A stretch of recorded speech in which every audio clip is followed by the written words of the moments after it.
On a quiet April morning in 1847, deep in Louisiana's plantation country, a gift was presented that would quietly destroy 3 lives. Henri Laval, a powerful and wealthy landowner, marked his wedding anniversary by bringing something new into Bellamont House. Not jewelry, not silk, but a child. She stood before Madame Laval in a plain cotton dress, 12 years old, silent, and newly purchased from a neighboring estate for $200. Her name was Rose. What Madame Laval could not have known was that this girl carried a secret far more dangerous than any scandal whispered in plantation society. In the slave quarters, servants spoke of it only after dark. In Henri Laval's private study, ledgers and letters hinted at a truth too terrible to acknowledge. Rose was not merely property. She was his daughter. For the next 15 years, that secret lived and breathed within the walls of Bellamont House, corroding every relationship it touched. When the truth finally surfaced, it did so with a force that shocked even a world accustomed to brutality. Records vanished into flames. Witnesses were silenced. A respectable version of events was carefully constructed and buried beneath wealth and influence. But some truths refused to stay buried. Before we continue the story of the Laval family and the girl who became the center of their collapse, I invite you to subscribe to the channel and turn on notifications so you don't miss future stories like this one, and tell me in the comments, where are you listening from today? Now, let's step back to where this tragedy truly began, more than a decade before that fateful anniversary morning.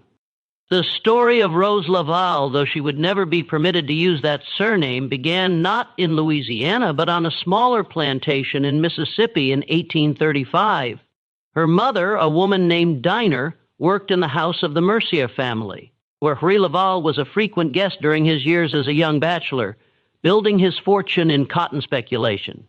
Dinah was known for her skill with needlework and her quiet dignity, qualities that made her valuable to the household, and unfortunately visible to Henry. Henri Laval had arrived in Mississippi in 1833 at the age of 28 with ambitions that far exceeded his modest inheritance. His family had been minor merchants in New Orleans, respectable enough but not wealthy, not connected to the old Creole aristocracy that still dominated Louisiana society. Henri understood that in the expanding cotton economy of the 1830s, fortunes could be made quickly by men willing to take risks and work without the constraints of old money's cautious conservatism. The Mercier plantation, Belle Rive, was one of several properties where Henri conducted business during those early years. He bought cotton futures, arranged shipping contracts, and cultivated relationships with the planters who would become his pathway to wealth and social advancement.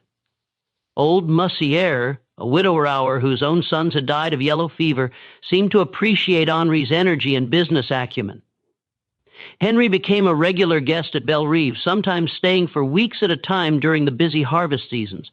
It was during one of these extended visits, in the summer of 1834, that Henri first truly noticed Dinah. She was 23 years old, had been born on the Mercier property, and had worked in the house since childhood. Her mother had been a skilled seamstress, and Dinah had inherited that talent along with a grace and intelligence that set her apart. She could read. Madame Merrier, before her death, had taught several of the house slaves their letters, a practice that was technically illegal, but quietly tolerated in many households. What happened between Henri and Dinah was never recorded in any letter or diary, never spoken of in polite company. But those who worked at Belle Rive during that period would later remember seeing them together in the sewing room, where Dinah worked on the household's linens. And Henri would sometimes appear with questions about fabric orders or household accounts. They would remember the way Henri looked at Dinah and the way she would lower her eyes, but not before something passed between them that was more than the usual dynamic between master and slave. The relationship, if it could be called that, lasted through the fall of 1834. Henri was young, far from home, and operating in a world where white men's access to enslaved women was simply an accepted reality, rarely questioned and never punished. Dina had no power to refuse, no protection, no choice. Whether there was any genuine feeling between them or whether it was simply another exercise of power disguised as romance is impossible to know. What is certain is that by December of 1834, Dina knew she was pregnant. She told no one at first. In a world where enslaved women's bodies were not their own, pregnancy was always complicated. It could mean increased value as a potential mother of more slaves, or it could mean punishment if the father was white and the situation threatened to become publicly awkward. Dinah watched and waited, trying to gauge what Henry's reaction would be, whether he would acknowledge any responsibility or simply disappear back to New Orleans and leave her to face the consequences alone. Henry left Belle Reve in January of 1835, returning to New Orleans for the social season. He did not come back to Mississippi that spring. Whether he knew about Dina's pregnancy before he left, or whether he simply moved on to other business opportunities and other plantations, the records don't say. But by the time Rose was born in August of 1835, Hugh Laval was already courting Celeste Dufresne in New Orleans, already building the respectable life that would eventually lead to his marriage and establishment as a prominent planter. Dinah gave birth to Rose in the quarters at Belle Reve, attended by the other enslaved women who served as midwives and nurses. The baby was lighter-skinned than her mother, with features that would become more pronounced as she grew. The shape of her eyes, the line of her jaw, the way she held her head. To anyone who had known Henri Laval, the resemblance would eventually become unmistakable. Old Monsieur Messier was not a cruel man by the standards of his time and place, but he was practical. He understood what Rose's existence meant, understood the delicate situation it created. He also understood that Henri Laval was becoming an increasingly important business connection, a young man on his way to significant wealth and influence. So MSU Mercier made a decision. Dinah and her daughter would remain at Belle Reve, would be well treated, and the matter would not be discussed. It was a solution that maintained everyone's dignity, or at least the appearance of it. Rose grew up in the quarters at Belle Reve, learning to work alongside her mother. She was a bright child, quick to learn, and Dinah taught her everything she knew about sewing and household management. But Dinah also taught her daughter something else: how to be invisible, how to keep her eyes down and her thoughts hidden, how to survive in a world that saw her as property. These were lessons that would serve Rose well in the years to come, though they could not protect her from everything.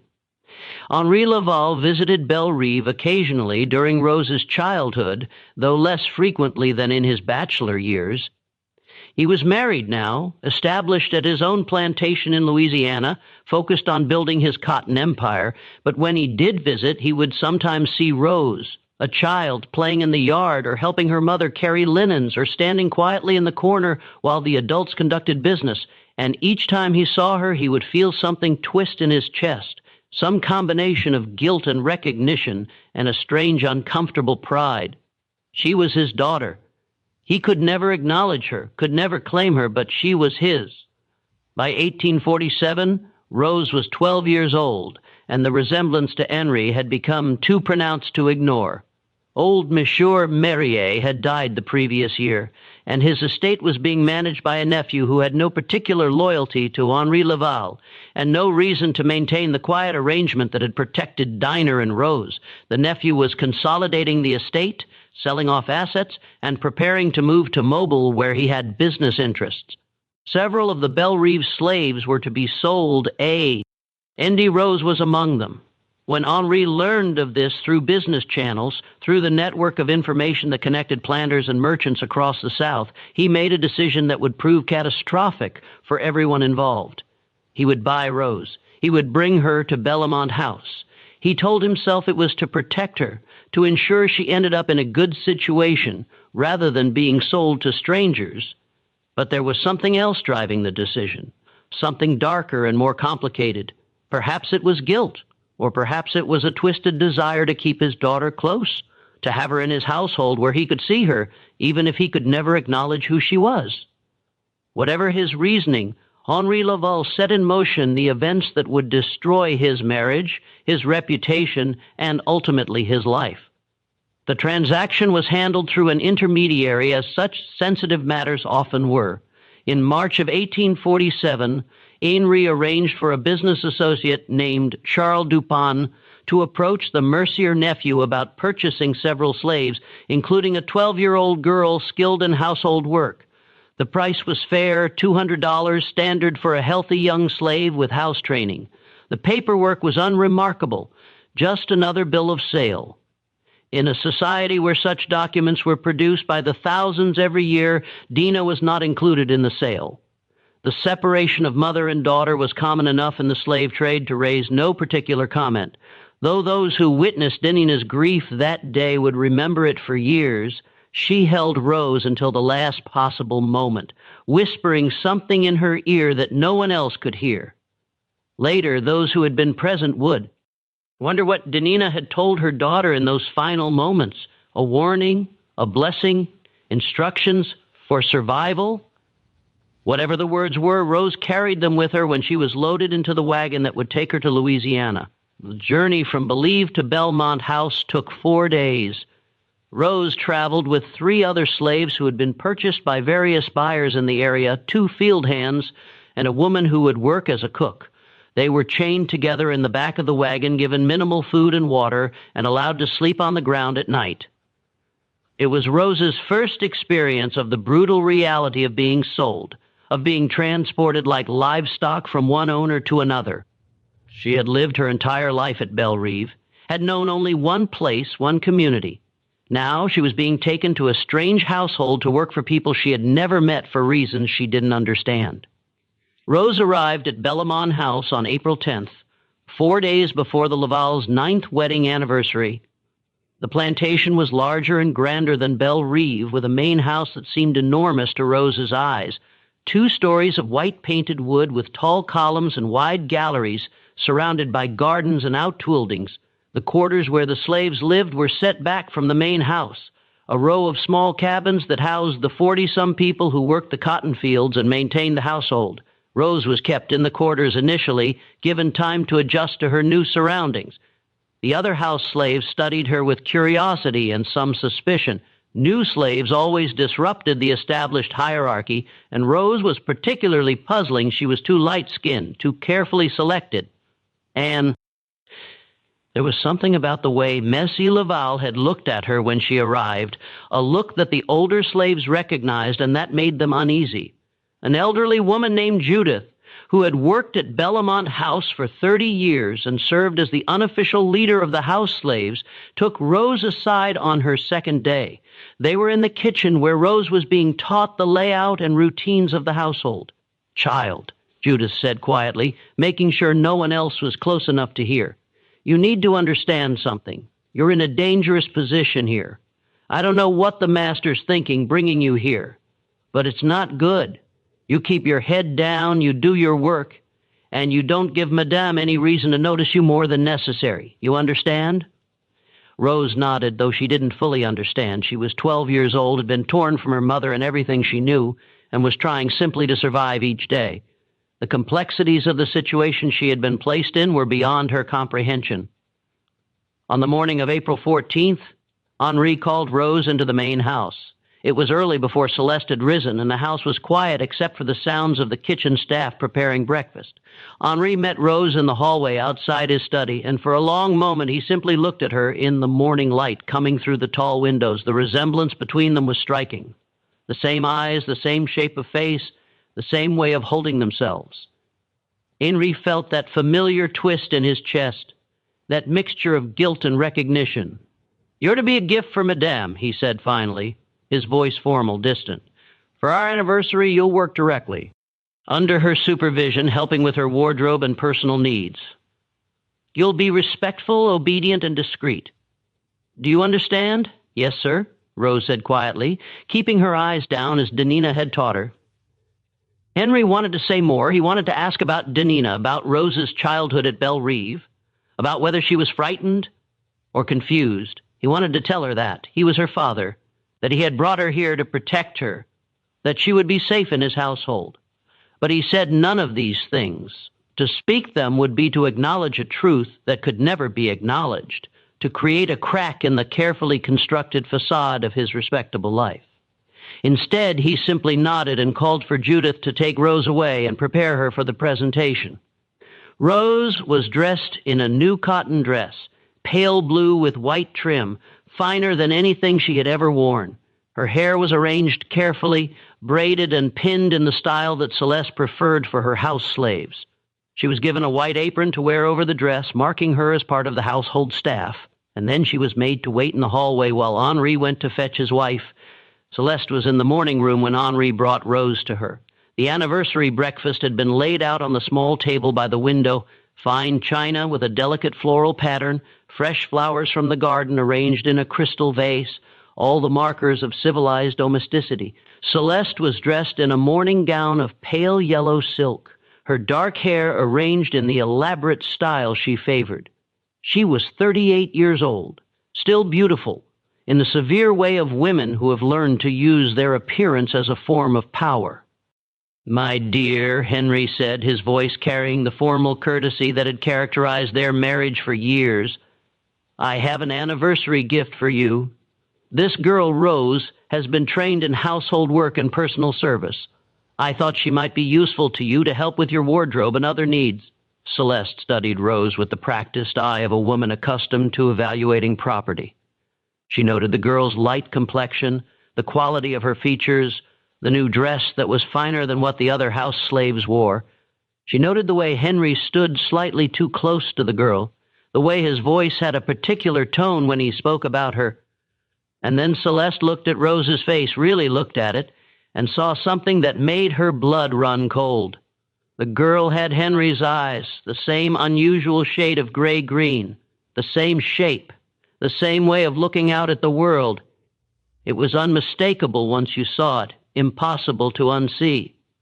Celeste felt something crack inside her chest, some final illusion about her marriage shattering like the crystal vase on the table would shatter if she threw it against the wall. But Celeste had been trained since childhood in the art of maintaining appearances, of never showing emotion in public, of preserving dignity no matter what private pain she might be feeling. So she smiled, a cold, perfect smile, and nodded her acceptance. "How thoughtful of you, Henri," she said, her voice smooth as silk and just as cold. "I'm sure she'll be very useful.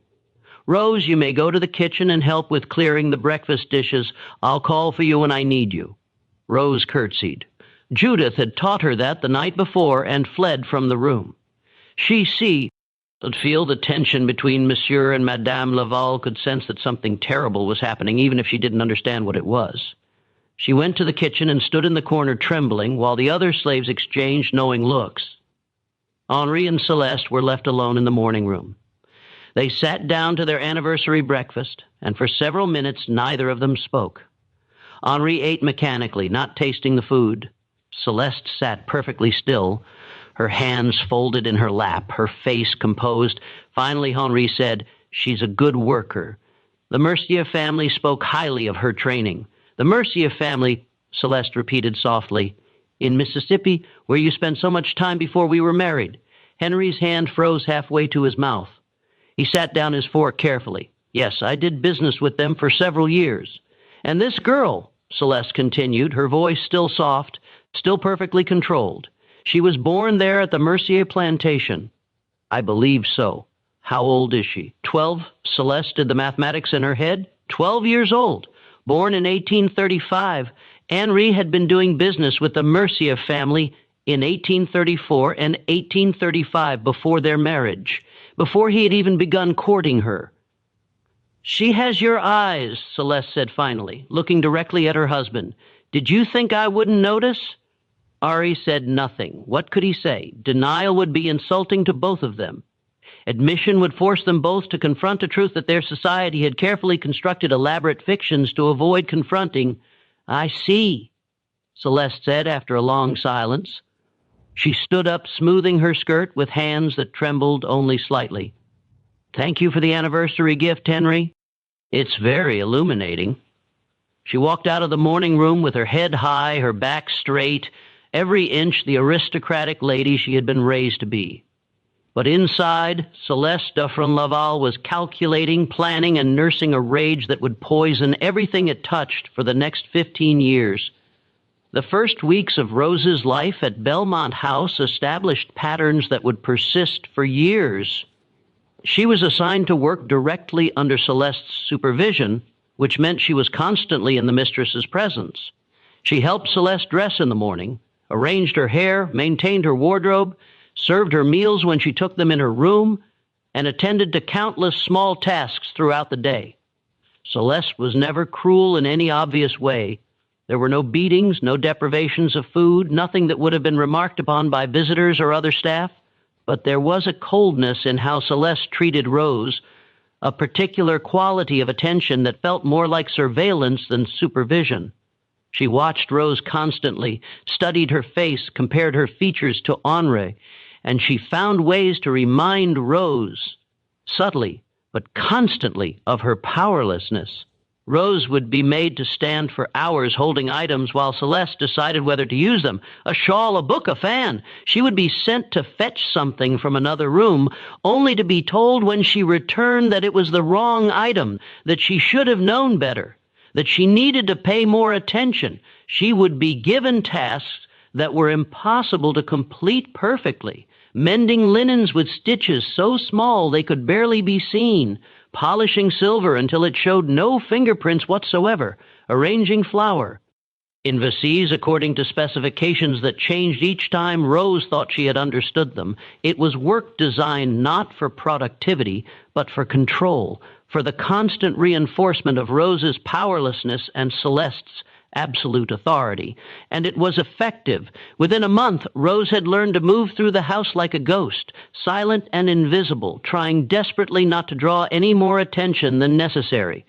The other slaves at Belmont House understood the situation, or at least understood enough to know that Rose occupied a strange and dangerous position. Some pied her. Judith, the elderly woman who had tried to warn Rose on her first day, would sometimes slip her extra food or a kind word when Celeste wasn't watching. But others resented Rose for the attention she received, even if that attention was poisonous. She was a house slave, which already set her apart from the field workers. She worked directly for Madame, which gave her a certain status. And there was the matter of her light skin, her obvious connection to the master, the special treatment she had received even before arriving at Belmont House. Rose had no real friends in the quarters, no confidants. She was isolated by the very secret that defined her existence, trapped between two worlds and belonging fully to neither. Meanwhile, Celeste had begun her investigation. She was a methodical woman, patient and thorough. She understood that suspicion was not enough. She needed confirmation, needed to know exactly what had happened between Henri and this girl's mother, needed to understand the full scope of her husband's betrayal. She began by writing letters, casual correspondence with acquaintance, NCES in Mississippi, women she had met during visits to New Orleans, wives of planters who did business with Henri. The letters were full of the usual social pleasantries, but they also contained careful questions. Did you know the Mercier family? Such a tragedy about old Monsieur Mercier's death. I understand they've sold several of their people recently. There was a girl, Rose, who came to work for us. Such a well-trained young thing. Do you know anything about her background? The responses came slowly over the summer of 1847. Most contained nothing useful, just vague pleasantries and expressions of sympathy for the Mercier family's losses. But then in August, a letter arrived from a woman named Madame Rousseau, whose husband owned a plantation neighboring Belle Rive. The letter was full of gossip, as Madame Rousseau's letters always were. She wrote about the weather, about the cotton crop, about various social events and scandals. And then, almost as an afterthought, she wrote, "You mentioned the girl Rose who came to work for you. Yes, I remember her mother Dinah, such a skilled seamstress. There was some talk years ago about the circumstances of Rose's birth. You know how people gossip. Your husband was a frequent visitor at Belle Rive in those days before your marriage, of course. I'm sure it's nothing, just the usual plantation rumors. But the girl does have rather distinctive features, doesn't she?" Celeste read the letter 3 times, standing by the window in her bedroom, where the afternoon light fell across the page. The phrasing was delicate, the implications carefully veiled, but the message was clear enough. Her suspicions were confirmed. Rose was Hongris' daughter, born of a relationship with an enslaved woman during his bachelor years in Mississippi. That evening, Celeste confronted Henri in his study. It was after dinner and the house was quiet. She closed the door behind her and stood in front of his desk, the letter from Madame Rousseau in her hand. "I know," she said simply. Henri looked up from the ledger he had been reviewing. He saw the letter, saw the expression on his wife's face, and understood immediately what she meant. "Celeste," he began. "Don't," she interrupted, her voice sharp. "Don't insult me with denials or explanations. I know what you did. I know who that girl is, and I know that you brought her into this house, into my household, as some sort of what? Penance? Attempt at protection? A way to keep your bastard daughter close while maintaining your respectable facade."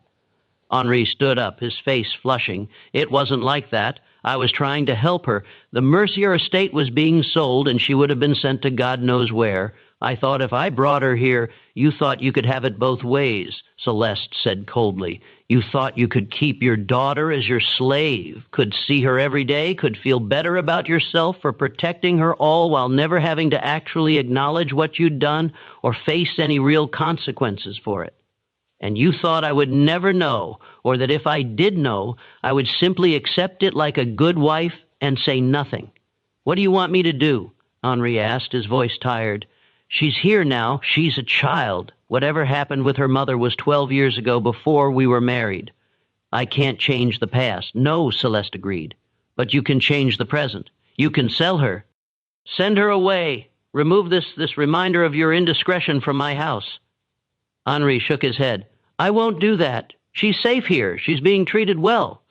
To sell her now would be to condemn her to who knows what kind of situation." "How noble of you," Celeste said, her voice dripping with sarcasm. "How very noble to keep your slave daughter in your household where you can feel virtuous about protecting her while she serves your wife. Do you not see how twisted this is? How insulting it is to me to have to look at her every day, to see your eyes looking back at me from her face?" "I'm sorry," Henri said quietly. "I'm sorry for all of it, but I won't sell her." "That's final." Celeste stared at her husband for a long moment.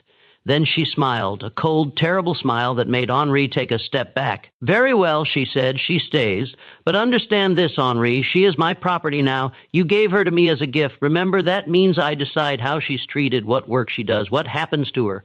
You've absolved yourself of responsibility by making her mine. So she's mine, and you will not interfere with how I choose to manage my own property." She turned and walked out of the study, leaving Henri standing alone among his ledgers and account books, surrounded by all the evidence of his wealth and success, and feeling more powerless than he had ever felt in his life. From that night forward, the dynamic at Bellamont House shifted into something darker. Celeste's treatment of Rose became more pointed, more deliberately cruel in small ways. The tasks became more tedious, the standards more impossible, the criticism more constant, and Henri, bound by his own words and his Own guilt, could do nothing but watch. The years between 1847 and 1852 saw Rose grow from a frightened child into a young woman trapped in an impossible situation. She understood by now, through overheard conversations and the way Celeste looked at her, that Henri was her father. But this knowledge brought no comfort, no protection. If anything, it made her position more precarious. Rose learned to read Celeste's moods, to anticipate her needs, to make herself as invisible as possible. She learned which rooms to avoid when Madame was in a particularly dark mood, which tasks were most likely to meet with approval, which silences were safest. It was an education in survival, in navigating a world where she had no power and no protection. Henri avoided Rose as much as possible. When he did encounter her in the house, his expression was a mixture of guilt and something else. Perhaps regret, perhaps resentment, that she existed as a living reminder of his past indiscretion and present moral failure.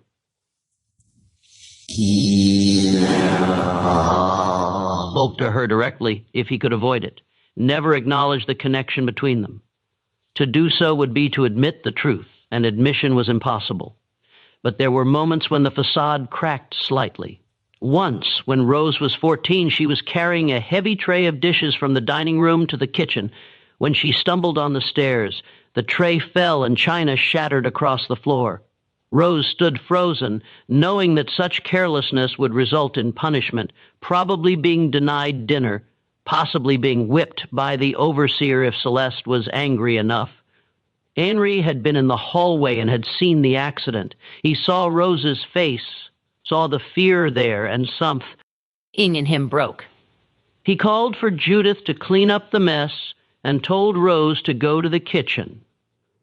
When Celeste came to investigate the noise and demanded to know who was responsible, Henri said it had been one of the other slaves, that the matter had been dealt with, that Celeste needn't concern herself. It was a small protection, a small lie, but it was the only thing Henri could offer. And Rose, standing in the kitchen and listening to her father lie to protect her, felt a complicated mixture of gratitude and grief. He was her father, and he cared enough to lie for her. But he didn't care enough to free her, to acknowledge her, to give her any real protection or any real life. As Rose grew older, new dangers emerged.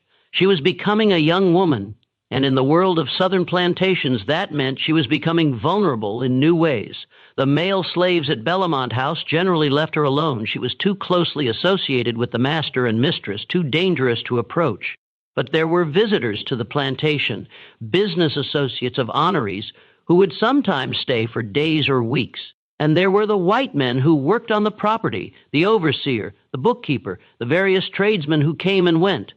Rose learned to avoid being alone with any of them, learned to keep to the main house where Celeste's presence offered a strange kind of protection. Celeste might hate her, might make her life miserable in countless small ways, but she also had a vested interest in maintaining control over her household and her property.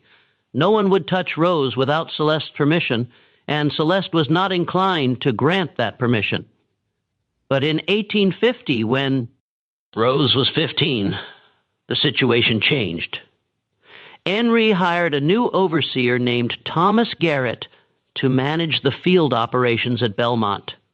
Garrett was a hard man, typical of his profession. He had worked on plantations across Louisiana and Mississippi, had a reputation for maintaining discipline and maximizing productivity. He was also a man who believed that his position gave him certain privileges, including access to enslaved women. Garrett noticed Rose almost immediately. She was beautiful in a way that was impossible to ignore. Light-skinned, delicate features, a grace in how she moved that set her apart from the other slaves. And there was something else about her, something in her bearing that suggested she was different, special, connected to the master's household in some significant way. Garrett began to pay attention to Rose, finding excuses to be near the main house, making comments that started as seemingly innocent observations and gradually became more pointed. He would compliment her appearance, ask her questions about her work, suggest that she must get lonely working in the big house all day. Rose understood the danger immediately. She had seen what happened to slave women who caught the attention of white men, had heard the stories whispered in the quarters. She tried to avoid Garrett, but it was difficult. He had legitimate reasons to be around the main house. He needed to report to Henri about the field operations, to coordinate with the house staff about supplies and schedules, and he was clever about his pursuit, never doing anything obvious enough to be reported, never crossing the line in ways that could be clearly documented. Rose finally worked up the courage to mention Garrett's behavior to Celeste. It was a desperate move, but she hoped that the mistress might intervene, if only to protect her property. She waited until she was helping Celeste dress one morning when they were alone in the bedroom. "Madame," Rose said quietly, her voice shaking, "I need to tell you something. The overseer, Mr. Garrett, he's been paying attention to me, saying things. I'm afraid of what he might do." Celeste continued fastening her dress, not looking at Rose. For a long moment she said nothing. Then finally she turned and looked at the girl with cold eyes. You will manage your own difficulties, Celeste said flatly. Do not bring such matters to me again. You are not a child anymore, Rose. You should be capable of handling the attention of men without running to me for protection. Rose felt something die inside her chest. She had known that Celeste hated her, had known that she could expect no kindness from the woman who owned her, but she had hoped desperately that Celeste's sense of property rights, her desire to maintain control over her household, would offer some protection. Instead, Celeste was making it clear that Rose was on her own, that whatever happened to her was her own problem. Yes, madame, Rose whispered and said nothing more. The rejection was devastating, but it also clarified Rose's situation with brutal honesty. She was truly alone. Henri wouldn't protect her because to do so would be to acknowledge their relationship. Celeste wouldn't protect her because she wanted Rose to suffer. The other slaves couldn't protect her because they had no power. Rose was trapped in a situation where she was vulnerable to any white man who decided to take an interest in her with no recourse and no hope of intervention. She began to plan. It was a desperate, probably hopeless plan, but it was all she had. She would save every penny she could get her hands on. Tips from visitors, coins found in the laundry, anything. She would learn everything she could about the world beyond Bellamont House, about routes north, about people who might help escape slaves, and when the time was right, when she had enough resources and enough knowledge, she would run. It was a fantasy, really. The chances of a young enslaved woman successfully escaping from Louisiana to freedom in the North were infinitesimal. The patrols were constant. The penalties for helping runaways were severe, and the distances were vast. But the fantasy gave Rose something to hold on to, some sense of agency in a life where she had none. The summer of 1852 brought the crisis that would accelerate the tragedy unfolding at Bellamont House. Thomas Garrett's attention to Rose had become increasingly aggressive over the past 2 years. He had progressed from comments to touches, a hand on her arm when she passed him in the yard, fingers brushing against hers when she handed him something, a grip on her shoulder that lasted too long. Rose had been doing everything in her power to avoid being alone with him. But on a humid afternoon in July, her luck ran out. She was working in the laundry house behind the main building, a small structure where the household. Linens were washed and ironed. It was hot, exhausting work, and Rose was alone. The other woman who usually worked with her was sick, confined to the quarters with a fever. Rose was bent over the washing tub, scrubbing at a stained tablecloth when she heard the door open behind her. She turned and saw Thomas Garrett standing in the doorway, blocking the only exit. He was smiling, but it was not a kind smile. "Afternoon, Rose," he said, stepping inside and closing the door behind him. "Thought I'd come see if you needed any help with that heavy work." "No, thank you, sir," Rose said, her voice steady despite the fear rising in her throat. "I'm managing fine." "Now that's not very friendly," Garrett said, moving closer. "I've been trying to be nice to you for 2 years now, and you just keep running away." "That's not polite, Rose. That's not respectful." Rose backed away, but there was nowhere to go. The laundry house was small, and Garrett was between her and the door. She looked around desperately for something she could use as a weapon, but there was nothing, just tubs of water and piles of linens. "Please, sir," she said, hating the pleading tone in her voice, but unable to stop it.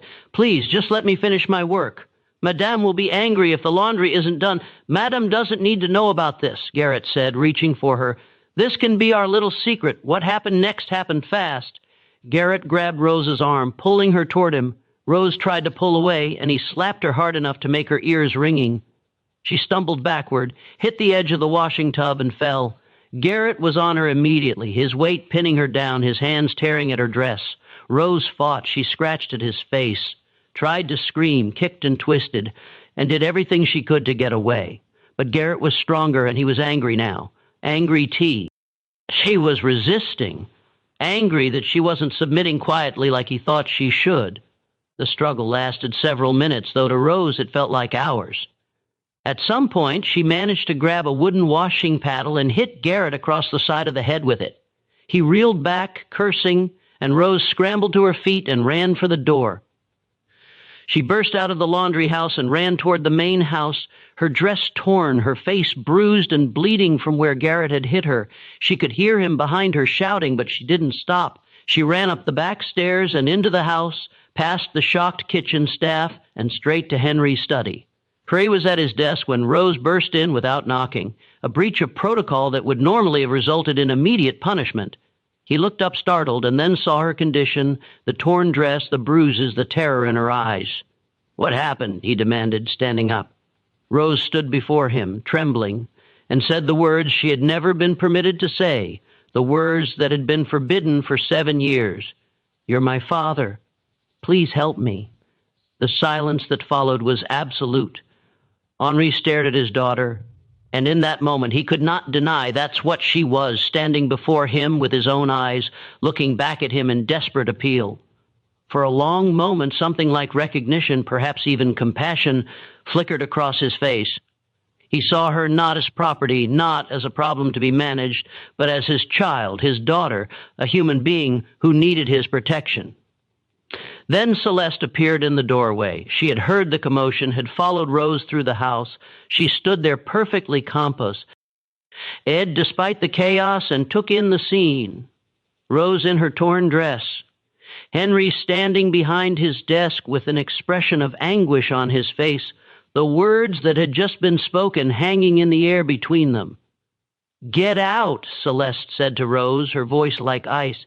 "Go to your quarters and stay there. Do not come back to this house until you are sent for."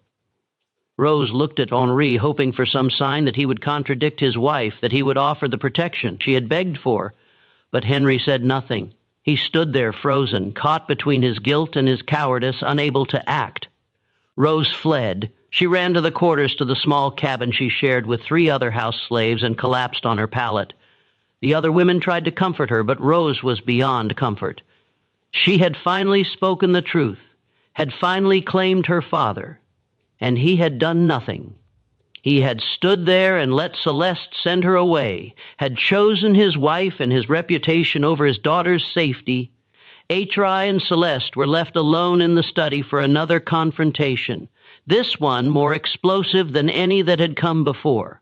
The house slaves who worked nearby heard raised voices, heard something shatter, a glass or vase thrown against a wall.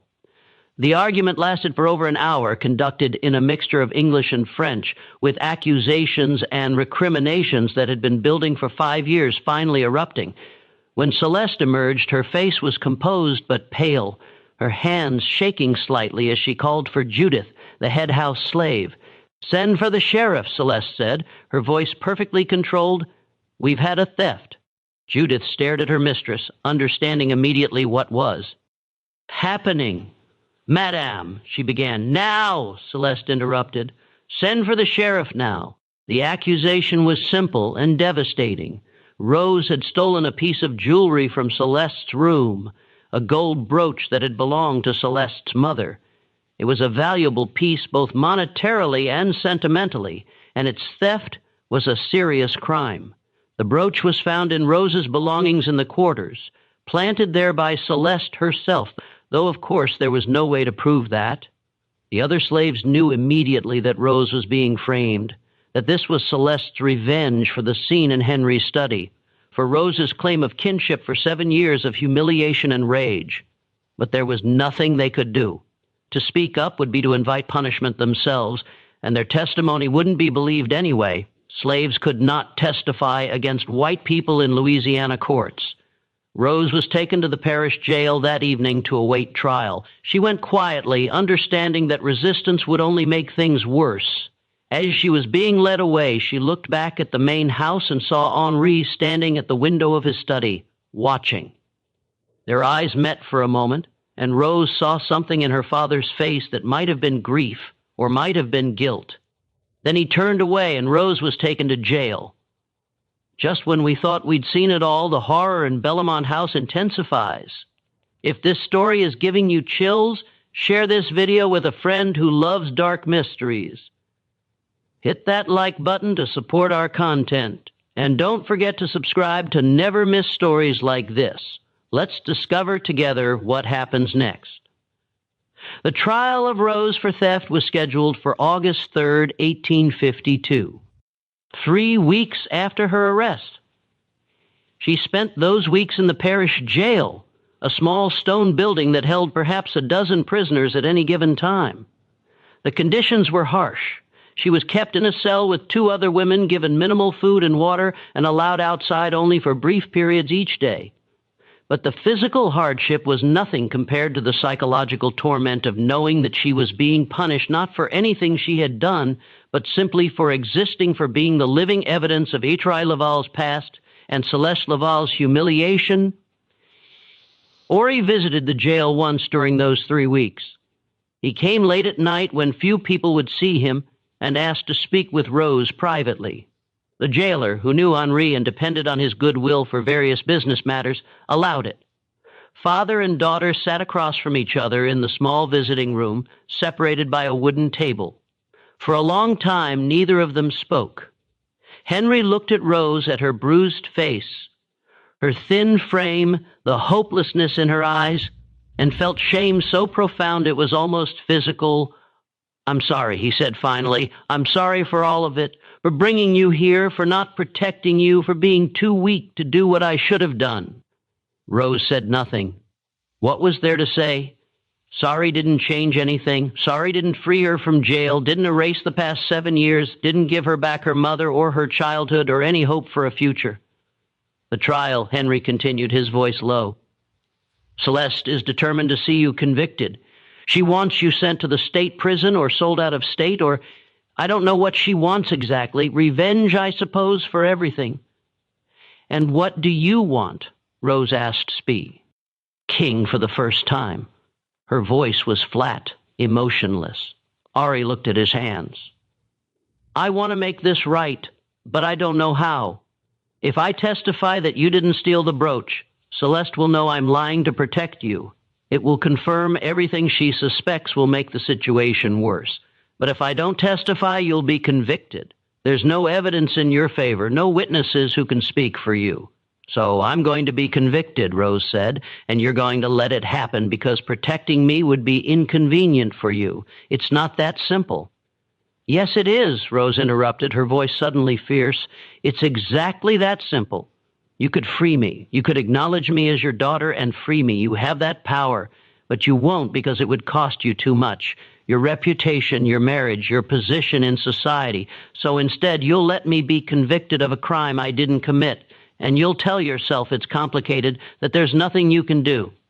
Henry had no answer to that because Rose was right. He had the power to free her, to acknowledge her, to give her a life, but he wouldn't because the cost to himself was too high. He was a coward, and they both knew it. He left the jail that night without saying anything more, and Rose was left alone with the knowledge that her father had chosen his comfort over her freedom, had chosen his reputation over her life. The trial took place on a hot August morning in the parish courthouse. It was a brief proceeding, as such trials typically were when the accused was enslaved and the accuser was white and wealthy. The courthouse was full. Trials were public entertainment, and a case involving the prominent Lava. L family had drawn a crowd. Celeste testified first. She was composed, dignified, every inch the wronged lady. She described the brooch, a gold piece with pearls and a small ruby, a gift from her mother on her wedding day of great sentimental value. She described discovering it missing from her jewelry box, searching the house, and finally finding it hidden in Rose's belongings in the quarters. She spoke with just the right amount of emotion, enough to seem genuinely hurt, not so much as to seem hysterical or unreliable. The sheriff testified next, corroborating Celeste's story.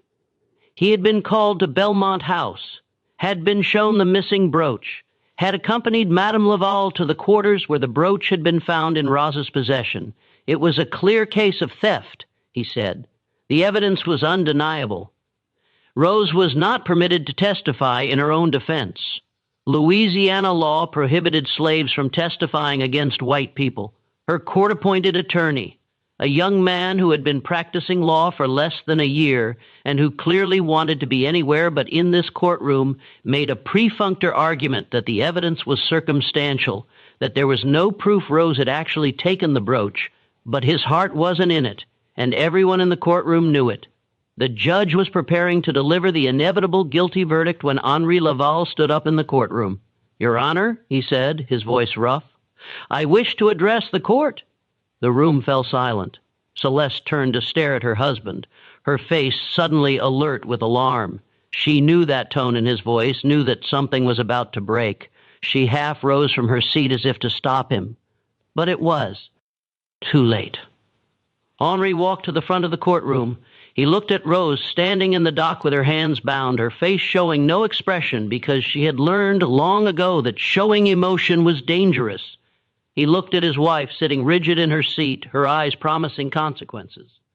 He looked at the judge, at the crowd of spectators, at all the people who represented the society he had worked so hard to be accepted by, and then he made his choice.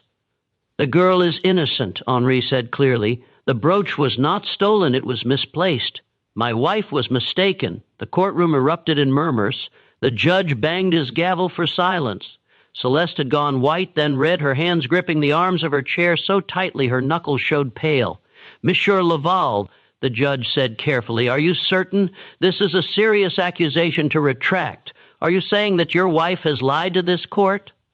Henry hesitated. He could feel Celeste's eyes on him, could feel the weight of what he was doing. If he continued, if he publicly contradicted his wife, he would be humiliating her in front of the entire parish. Their marriage would be destroyed. His reputation would be damaged. People would ask questions about why he was so determined to protect this particular slave girl. But if he didn't continue, Rose would be convicted. She would be sent to the state prison, or sold to a chain gang, or transported to the Deep South where the conditions were even harsher than in Louisiana. She would suffer, possibly die because of his cowardice, or he thought of the night he had visited Rose in jail, of the way she had looked at him with his own eyes and told him he was choosing his calm for it over her freedom. He thought of Dinina, Rose's mother, whom he had used and abandoned.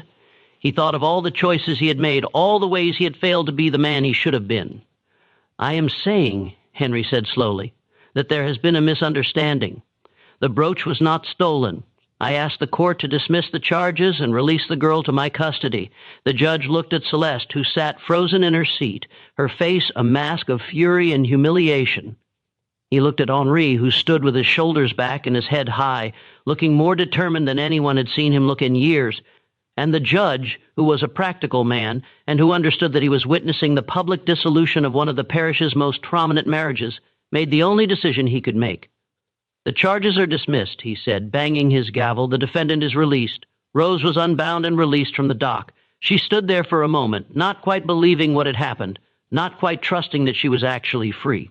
Then Henri walked over to her and said quietly, "Come with me."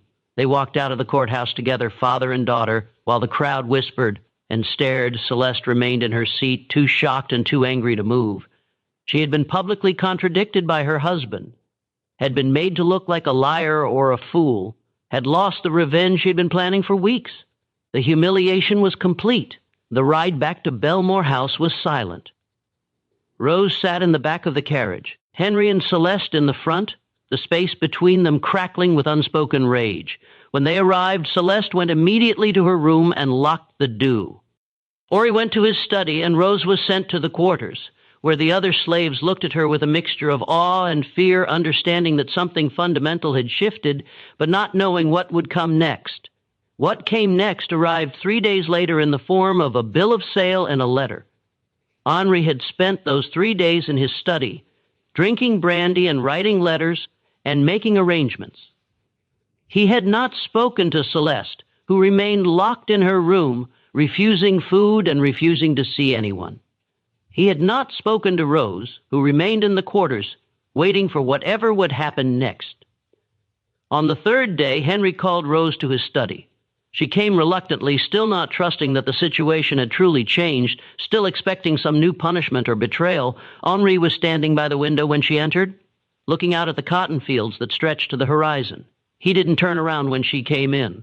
"I've arranged for you to be sold," he said without preamble, "to a family in Texas, the Harpers. They're respectable people known to treat their slaves reasonably well. You'll leave tomorrow." Rose felt something cold settle in her stomach, so this was it. She had been freed from jail only to be sold away, sent to strangers in a distant state. It was better than prison, she supposed, but it was still exile, still punishment. "I understand," she said quietly. "No," Henry said, finally turning to look at her. "You don't understand. The sale it's a fiction. The Harpers are abolitionists. They'll take you to Texas, and then they'll help you get to Mexico. From there, you can make your way north to the Free States, or you can stay in Mexico. You'll be free, Rose. Truly free." Rose stared at her father, not quite believing what she was hearing. "Free? Yes," Henry said. He reached into his desk and pulled out a small leather pouch. "This is for you.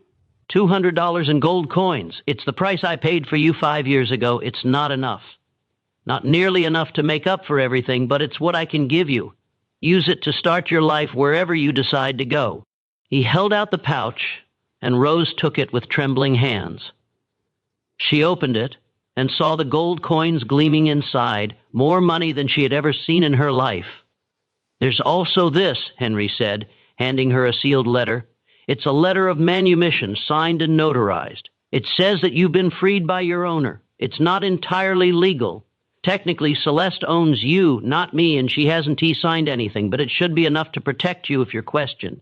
And once you're out of Louisiana, it won't matter anyway." Rose looked at the letter, at the gold, at her father's face. She saw the guilt there, the shame, the desperate need to believe that this gesture could somehow make up for 7 years of cowardice and cruelty. "Why now?" she asked. "Why are you doing this now, after all this time?" Henri was silent for a long moment. "Because I saw you in that courtroom," he said finally. "I saw what I had done to you, what I had allowed to be done to you. And I realized that if I didn't act then, if I let you be convicted and sent away, I would never be able to live with myself. I've made a lot of mistakes, Rose. I've been weak and selfish and cowardly, but I can do this one thing. I can give you your freedom." "What about Madam?" Rose asked. "What will she do when she finds out?" "I don't know," Pry admitted. "She'll be furious. She may leave me, may divorce me, may make my life hell, but that's my problem, not yours. You'll be gone and you'll be free, and that's what matters." Rose looked at her father for a long moment. She thought about everything that had happened, about her mother left behind in Mississippi, about 7 years of servitude and humiliation, about all the ways Henry had failed her. And she thought about this moment, about the fact that he was finally doing the right thing, even if it was too late to undo all the harm that had been done. "Thank you," she said quietly. It wasn't forgiveness. She didn't know if she could ever forgive him, but it was acknowledgement, recognition that he was trying in his inadequate way to make amends. Henri nodded. He looked like he wanted to say more, wanted to embrace her or offer some final words of wisdom or apology, but he didn't. The distance between them was too great, the damage too profound. Instead, he simply said, "The Harpers will be here tomorrow morning. Be ready." Rose left the study and returned to the quarters. She told no one about the conversation, about the plan, about the gold and the letter hidden in her dress. She simply packed her few belongings and waited for morning. The Harpers arrived at dawn. They were a middle-aged couple, quiet and serious, who conducted their business with Henry quickly and efficiently. The bill of sale was signed, the money exchanged, and Rose was loaded into their wagon along with some supplies for the journey. As they pulled away from Bellamont House, Rose looked back one last time at the place that had been her prison for 7 years. She saw Henri standing on the gallery, watching her leave. Their eyes met across the distance, and Rose raised her hand in a small gesture, not quite a wave, not quite a farewell, but an acknowledgement. Henri raised his hand in return. Then the wagon turned onto the road, and Bellamont House disappeared from view. The journey to Texas took 2 weeks. The Harpers were kind to Rose, treating her not as property, but as a person. They explained their plan. They would take her to their home near the Texas-Mexico border, and from there they would help her cross into Mexico. They had contacts there, people who could help her establish herself, find work, build a life. Rose listened to all of this with a sense of unreality. Freedom had been an abstract concept for so long, a fantasy she barely allowed herself to imagine. Now it was becoming real, and she didn't quite know how to process it.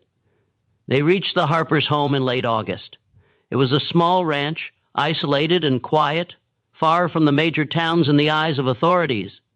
The Harpers gave Rose a room, fed her, and treated her with a kindness she had almost forgotten existed. And after a few days of rest, they helped her cross the border into Mexico.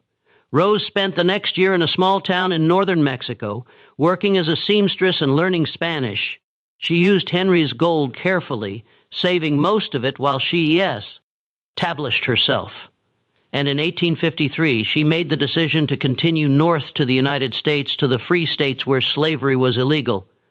The journey was long and dangerous. Rose traveled with a group of other former slaves, following the routes and safe houses of the Underground Railroad. She worked her way through Texas, through the Indian Territory, through Kansas and Missouri. She saw things that would haunt her for the rest of her life. Slave catchers, bounty hunters, the constant fear of being captured and returned to bondage.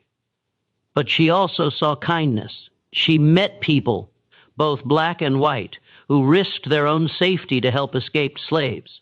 She stayed in homes where families hid runaways in cellars and attics, where food and clothing were provided without expectation of payment, where strangers became allies in the fight for freedom. Rose finally reached Illinois in the spring of 1854, nearly 2 years after leaving Belmont House. She settled in a small town with a community of free blacks and former slaves, people who had made similar journeys and who understood what she had survived. She used the last of Henri's gold to buy a small piece of land and set up a dressmaking business. Over the next few years, Rose built a life. She married a man named James, a former slave from Kentucky, who had escaped to freedom 5 years before. They had 3 children together, 2 daughters and a son. Rose taught her daughters to read and write, skills that had been forbidden to her for most of her life. She taught them to sew, passing on the skills her mother had taught her, and she taught them to be proud, to hold their heads high, to never accept that they were less than anyone else. Rose never returned to Louisiana. She never spoke of Henri Laval or Celeste or Belmont House. When her children asked about her past, she would say only that she had been born in Mississippi and had come north as a young woman. The details, she said, were not important. What mattered was the life she had built, the freedom she had claimed, the future she had secured for her descendants. But she kept the leather pouch that Henri had given her even after the gold was spent. And she kept the letter of manumission, carefully preserved in a wooden box. She never showed these things to anyone, but she kept them perhaps as a reminder of where she had come from, or perhaps as evidence that her freedom had been earned, not given. Rose lived until 1903, dying at the age of 68, surrounded by her children and grandchildren. She had seen the Civil War and slavery, had seen Reconstruction and its failures, had seen the rise of Jim Crow and the continued struggle for true equality. But she had also seen her children grow up free, had seen them educated and employed, had seen them build lives that would have been impossible for her generation. At her funeral, her eldest daughter spoke about Rose's strength, her resilience, her determination to build a better life for her family. But she didn't speak about Rose's past because she didn't know it. The story of Belmont House, of Henri and Celeste Laval, of the 7 years Rose had spent as a slave in her father's household, all of that remained buried, a secret Rose had taken to her grave. The aftermath of Rose's departure destroyed what remained of the Laval marriage. Celeste never forgave Henri for his public humiliation of her in the courtroom, and she never forgave him for freeing Rose. When she discovered that Rose had been sold to abolitionists, that the sale had been a fiction designed to free her, Celeste's rage was absolute. She remained at Belmont House. Divorce was unthinkable for a woman of her position, but she and Henri became strangers living in the same building. They took meals separately, maintained separate social circles, spoke only when absolutely necessary. Celeste threw herself into managing the household and the plantation's social obligations, maintaining her position in New Orleans society through sheer force of will and careful attention to propriety. But she was a changed woman. harder and colder than before, with a bitterness that everyone could see, but no one dared mention. Henry's health declined rapidly after 1852. Whether from guilt, stress, or simply the weight of his choices, he aged dramatically. He continued to manage his business affairs, but his heart wasn't in it. He drank more, slept less, and spent long hours in his study staring at nothing.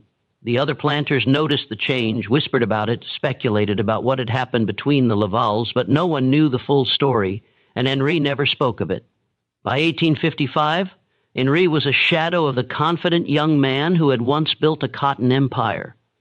His hands shook, his face was gaunt, and he moved through his days like a ghost. The doctor who examined him said there was nothing physically wrong, that his symptoms were the result of nervous exhaustion and melancholia. But Henri knew better. He was dying of guilt, of shame, of the knowledge that he had spent most of his life being a coward. Henri Laval died in the spring of 1856 at the age of 51. The official cause of death was listed as a failure of the heart, which was more accurate than the doctor knew. He was buried in the family plot in New Orleans with a funeral attended by all the prominent families of Louisiana society. Celeste stood at the graveside in black silk, her face composed, accepting condolences with grace and dignity. No one would have guessed that she felt nothing but relief that her husband was finally gone. Celeste inherited everything: the plantation, the slaves, the investments, all of Henri's considerable wealth. She managed it all with the same cold efficiency she had always displayed, but she became increasingly reclusive. The social position she had guarded so carefully seemed to matter less to her after Henri's death. She was seen less frequently in New Orleans, spent more time alone in the house that had been the stage for so much quiet tragedy. The Civil War came in 1861, and Bellamont House, like all the plantations of the South, was caught up in the chaos. Celeste's wealth was largely in Confederate bonds and currency, which became worthless when the South lost. The slaves were freed by the Emancipation Proclamation, and many of them left Belmont House immediately, heading north or to the cities in search of new lives. Judith, the elderly woman who had tried to protect Rose years before, was among those who left. She went to New Orleans and lived there until her death in 1870, working as a paid seamstress and never speaking of her years at Bellamont House. Celeste struggled to maintain the plantation in the post-war years, but it was a losing battle. Without slave labor, without capital teaching, pay workers. without the social and economic structures that had supported the plantation system, Belmont House fell into decline.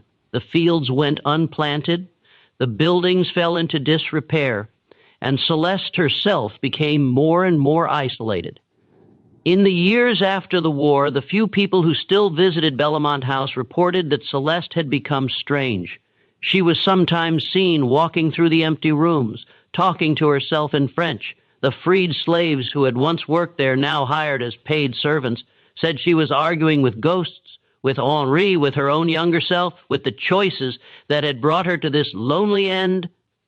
Celeste Drain Laval died in 1871 at the age of 62. She was found in her bedroom, sitting in a chair by the window, looking out at the overgrown gardens. She had been dead for several days before anyone discovered her. She left no heirs, no will, no instructions for her estate. Bellamont House was sold to pay debts and eventually fell into ruin. By the early 20th century, it was nothing but a foundation and a few crumbling walls, another forgotten monument to the Old South and all its sins. The truth of what happened at Belmont House remained buried for generations. The records were scattered, the witnesses dead, the story forgotten. It was only in the 1970s when a historian researching plantation records in Louisiana came across the bill of sale for a 12-year-old girl named Rose, purchased by Henri Laval in 1847, that anyone began to piece together the story. The historian, a woman named Dr. Patricia Williams, noticed something odd about the dates and prices in the bill of sale. She began to investigate, tracking down other documents, the trial records from 1852, letters between Celeste and her correspondents in Mississippi, business records from the Mercier plantation, and eventually through a genealogical research project, She made contact with Rose's descendants in Illinois. Rose's great-granddaughter, a woman named Eleanor, had inherited a wooden box that had belonged to Rose. Inside were the leather pouch, now empty, and the letter of manumission signed by Henri Laval. There was also a small notebook written in Rose's hand that contained a brief account of her life. Not a detailed memoir, but enough to confirm the story that Dr. Williams had been piecing together from the historical records. Dr. Williams published her findings in a scholarly journal in 1978, and the story of Rose and the Lavals became part of the historical record. It was taught in universities, discussed in books about slavery and the antebellum South, used as an example of the moral complexities and human tragedies that the institution of slavery created. But for Rose's descendants, it was more than just history. It was their family story, their heritage. Eleanor and her siblings traveled to Louisiana to see what remained of Belmont House. They stood among the ruins, among the crumbling foundations and overgrown gardens, and tried to imagine what their ancestor had endured there. She survived, Eleanor said, standing where the main house had once been. That is what ultimately matters. She survived. She built a life of her own, and she ensured that her children would inherit something better than what she was given. That is Rose's true legacy. It was not defined by the pain inflicted upon her, but by the strength she carried, the freedom she claimed, and the future she created. Her story stands as a powerful reminder of the resilience of the human spirit, the capacity to endure the unendurable and still emerge with one's dignity intact. This story also exposes how the institution of slavery poisoned every human bond it touched. It transformed ordinary people into monsters and turned families into places of unspeakable suffering. It reveals the cost of silence, the consequences of choosing safety and comfort over moral courage. And yet it also shows us something else. Even in the darkest conditions, even when every system is designed to break the human spirit, people can endure, they can resist, they can build lives filled with meaning, purpose, and dignity. So what do you think of this story? Do you believe the full truth ever came to light? Were Henri Laval's final actions enough to redeem him, or were they simply too little too late? Leave your thoughts in the comments below. And if you enjoyed this story and want more historical mysteries like it, subscribe to the channel, turn on notifications, and share this video with someone who appreciates the darker chapters of America's past. I'll see you in the next story.